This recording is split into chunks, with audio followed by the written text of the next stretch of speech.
עישנתם קנאביס, ואז התחלתם להרגיש ממש מוזר. הרגשה שאף פעם לא הרגשתם. ריחוף, ניתוק, כאילו אתם גם עומדים להשתגע, שמשהו לא טוב קורה, וזה ממש מפחיד אתכם. הלכתם לישון, ויום למחרת קמתם עם אותה תחושה, או שאפילו קמתם בסדר, וכמה ימים אחרי זה, עוד פעם זה התחיל לכם. במשך תקופה מסוימת, ממש הרגשתם מוזר. אפילו לא הצלחתם להסביר מה אתם מרגישים, הכל היה נראה לכם מוזר, והרגיש לכם מוזר. והייתם בטוחים שזהו, אתם משתגעים, ואתם איבדתם את זה. ואז אולי זה התחיל להיעלם, או לרדת, והתחלתם להרגיש יותר טוב. אולי זה לא נעלם לגמרי, אולי זה נעלם, ואתם תוהים, האם אתם יכולים לחזור לעשן? אני הולכת לענות על השאלה הזאת, בואו נעשה פתיח קצר ונתחיל.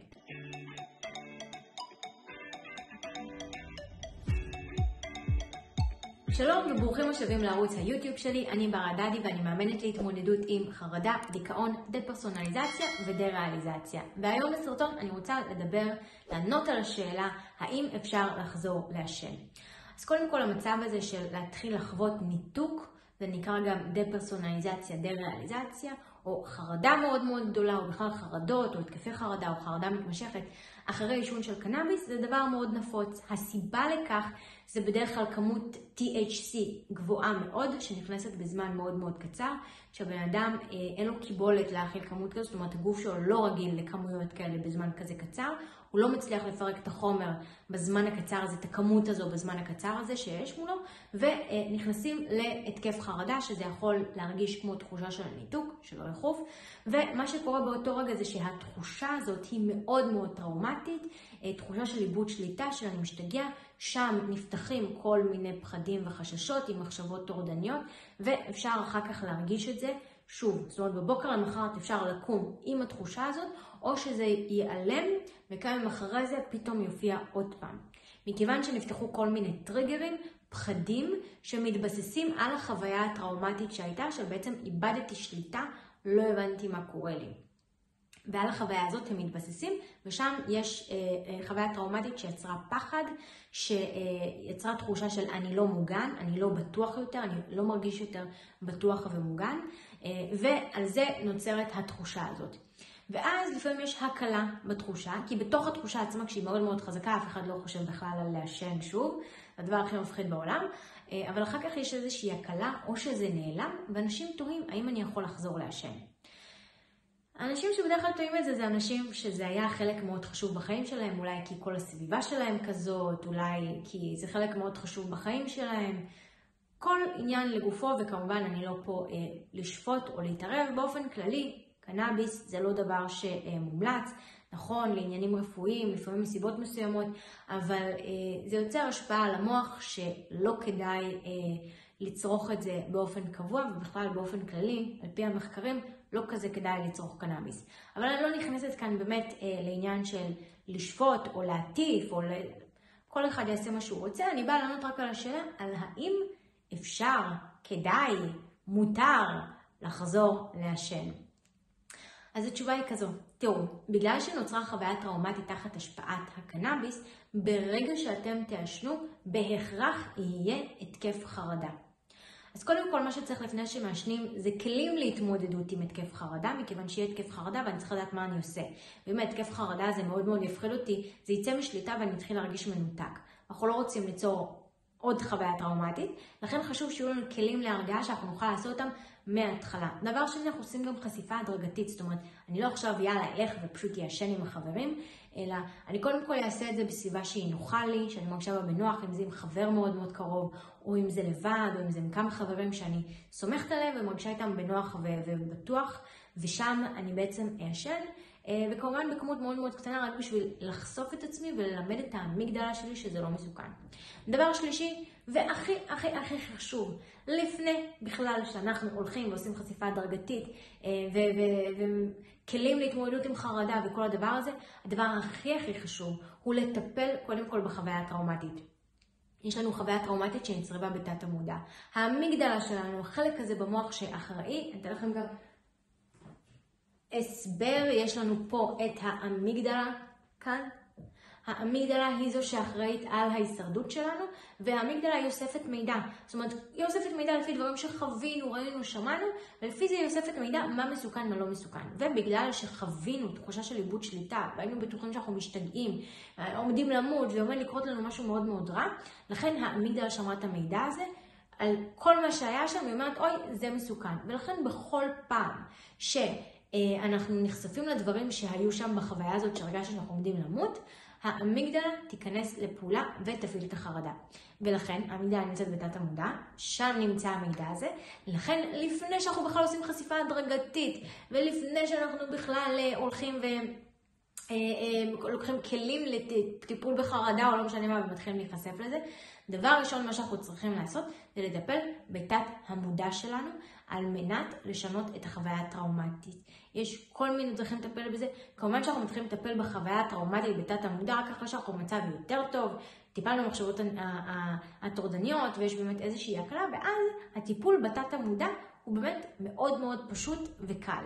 מי שצפה בסיפור שלי ומכיר, אז יודע שגם לי זה התחיל ככה מאותה סיבה, ובאמת הלכתי להמון טיפולים וניסיתי הרבה מאוד דברים. ואז באמת הרגשתי שאני חוזרת לעצמי, והייתה גם הקלה מאוד גדולה, אבל הרגשתי שלא עד הסוף, נשאר לי איזשהו טריגר, והטריגר באמת היה בגלל החוויה הטראומטית הראשונית הזאת שהייתה, ואז באמת עשתה לי מטפלת בתוך הסמינר של טוני רובינס במקרה, כי כבר הרגשתי הרבה יותר טוב, ואמרתי, אבל למה יש לי עדיין את הטריגר הזה? זה ממש בלתי נשלט. ובאמת עשתה לי איזה מטפלת, ממש טיפול כזה קצר של 5 דקות ככה עם האצבע, שמה שהיא עשתה זה בעצם לשלוח מידע שונה, לשנות, להשפיע על האסטרטגיה בתת המודע לגבי החוויה הזאת ספציפית, אבל זה לא היה עובד אם לא היה את כל מה שהיה לפני, אם לא הייתי ברגע הזה שהייתי מלאה בביטחון ומוטיבציה, ובכלל המוח שלי היה עמוס בדופמין בגלל כל הסדנה הזאת, זה היה ממש תוך כדי הסדנה, ולכן חשוב להבין שגם צריך שתהיה קרקע יציבה כדי לעשות את זה, כי הטיפול עצמו של שחררת זה מתת המודע בסופו של דבר הוא 5 דקות. אבל צריך להכין את זה, זה כמו בניין, צריך הרבה זמן לוקח לבנות את הקרקע, בעצם את הבסיס, את השורשים כדי שהבניין באמת יהיה יציב, ואחר כך את הלמעלה כבר באמת הרבה יותר קל. ולכן גם פה, מה שצריך לעשות זה לטפל בחוויה הטראומטית ברמה של התת מודע. אפשר ללכת להמון טיפולים דרך התת מודע. מה שחשוב שלפני שאנחנו מטפלים בזה, אנחנו מגבירים את תחושת הביטחון והאומץ. אנחנו צריכים תחושה חזקה של אומץ. אגב, איך אנחנו יוצרים אומץ? אומץ, הזדמנות ליצור את זה בכל מקום שיש פחד.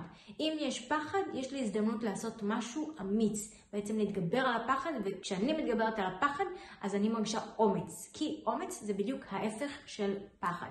אז אנחנו צריכים לחזק את תחושת האומץ, להגביר דופמין במוח, להגביר אנרגיה, להיות במקום הרבה יותר טוב וחזק בחיים שלנו, ואז הרבה יותר קל פשוט רק לבוא ולשחרר את הדבר הזה מהתת מודע, וזהו, ואז באמת אפשר להמשיך הלאה.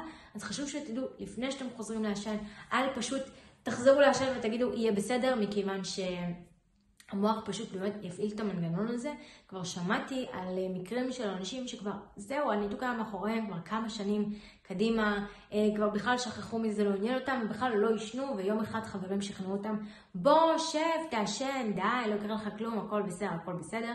וכמובן שהיה איזשהו חשש קטן, ובכל זאת יאללה נעשן, ובאמת רק לקחו שחטה אחת וישר בום נכנסו לניתוק, כי באמת נפתח שם התקף חרדה, זה בלתי נשלט, המוח פשוט הפעיל את המנגנון, אוי סכנה, סכנה, סכנה, אחרי שחרר מלא אדרנלין וקורטיזול, הבן אדם לא ידע להתמודד עם זה, לא ידע מה לעשות, הרגיש שהוא מאבד שליטה, שהוא מתחרפן, שחוזר לו לניתוק, ואז יום למחרת הוא קם מנותק, פשוט נשאר בניתוק, נשאר עם תקופות, באמת, וכשהניתוק חוזר פעם שנייה, בדרך כלל הוא חוזר חזק יותר, כי בן אדם אומר, עד שכבר יצאתי מזה, למה עשיתי את זה לעצמי, ויש דווקא אמור להיות הצד השני להגיד, טוב, כבר יצאת מזה פעם אחת, אז אתה יודע שזה עובר, אז אל תלחץ, תרגע, הכל יהיה בסדר, אבל מה שקורה בדרך כלל זה דווקא ההפך שאנשים לוחצים מזה יותר, ואומרים, טוב, כנראה שעכשיו יהיה לי את זה כל החיים, כי למה זה חזר לי פעם שנייה?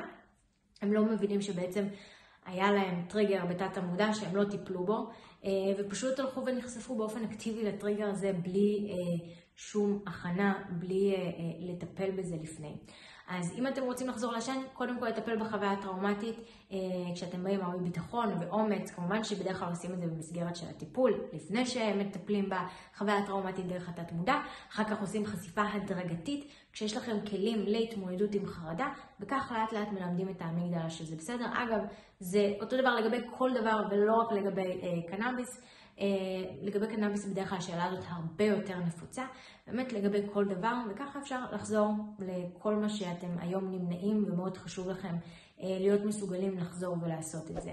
אם הסרטון הזה עזר לכם אז תעשו לייק ותשאירו תגובה על מנת שיוכל להגיע לעוד אנשים ולעזור גם להם.